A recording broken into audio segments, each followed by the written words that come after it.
તો સમગ્ર ગુજરાતમાં વરસાદે ધબડાટી બોલાવી છે। ગીર સોમનાથના સૂત્રાપાડામાં પણ 3 દિવસમાં આશરે 20 ઇંચ વરસાદ ખાબક્યો છે।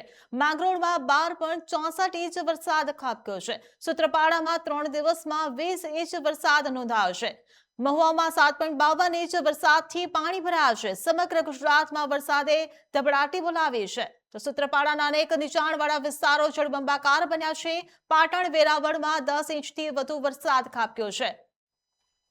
તો બારડોલીમાં 7.76 ઇંચ વરસાદ ખાબક્યો છે। મહુવામાં 7.52 ઇંચ વરસાદથી પાણી ભરાયા છે। તો સમગ્ર ગુજરાતમાં વરસાદે ભારે ધબડાટી બોલાવી છે। ગીર સોમનાથના સૂત્રાપાડામાં 3 દિવસમાં આશરે 20 ઇંચ જેટલો વરસાદ ખાબક્યો છે। માંગરોળમાં 12.64 ઇંચ વરસાદ વરસ્યો છે। સૂત્રાપાડામાં 3 દિવસમાં 20 ઇંચ વરસાદ વરસ્યો। સૂત્રાપાડાના અનેક નીચાણવાળા વિસ્તારો જળબંબાકાર બન્યા છે। પાટણ વેરાવળમાં 10 ઇંચથી વધુ વરસાદ વરસ્યો છે। બારડોલીમાં 7.76 ઇંચ વરસાદ ખાબક્યો। મહુવામાં 7.52 ઇંચ વરસાદથી પાણી ભરાયા છે।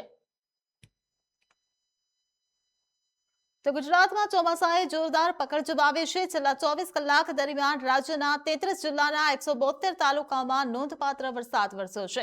ભારે વરસાદને કારણે નદીઓ, જળાશયો અને ડેમોમાં પાણીની આવક વધી છે, જ્યારે કેટલાક વિસ્તારોમાં રસ્તાઓ બંધ થયા છે અને વહીવટી તંત્ર એલર્ટ મોડમાં છે। રાજ્યમાં અત્યાર સુધી સિઝનનો કુલ સરેરાશ 76.92 મિલીમીટર વરસાદ નોંધાયો છે, જે સામાન્ય વરસાદના 8.46% જેટલો છે। છેલ્લા 24 કલાકમાં રાજ્યમાં સરેરાશ 24.17 મિલીમીટર વરસાદ નોંધાયો હતો।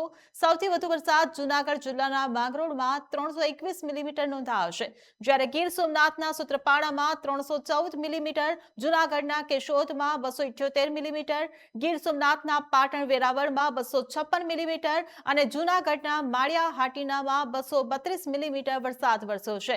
સવારે 6 થી 10 વાગ્યા દરમિયાન નવસારીના ચીખલીમાં 204 મિલીમીટર વરસાદ નોંધાયો હતો। આ ઉપરાંત વલસાડમાં 175 મિલીમીટર, નવસારીના ગણદેવીમાં 169 મિલીમીટર, ડાંગમાં 128 મિલીમીટર અને તાપીના ડોલવણમાં 111 મિલીમીટર વરસાદ નોંધાયો છે। ભારે વરસાદને પગલે સરદાર સરોવર ડેમની જળ સપાટી સતત વધી રહી છે। હાલ ડેમ 63.94% ભરાયો છે અને તેમાં 2,13,605 MCFT પાણીનો સંગ્રહ થયો છે।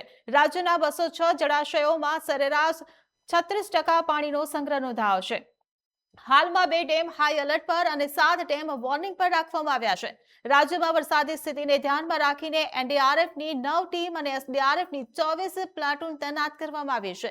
અત્યાર સુધી સ્થળાંતરની કોઈ ઘટના નોંધાઈ નથી। ભારે વરસાદને કારણે 1955 ગામોમાં વીજ પુરવઠો ખોરવાયો હતો, જેમાંથી 1951 ગામોમાં વીજ પુરવઠો પુનઃસ્થાપિત કરવામાં આવ્યો, જ્યારે 4 ગામોમાં કામગીરી ચાલી રહી છે। હાલ રાજ્યમાં 48 રસ્તા વાહન વ્યવહાર માટે બંધ છે। આ ઉપરાંત હવામાન વિભાગની ચેતવણીને પગલે માછીમારોને 3 થી 6 જુલાઈ દરમિયાન દરિયો ન ખેડવાની પણ સૂચના આપવામાં આવી છે।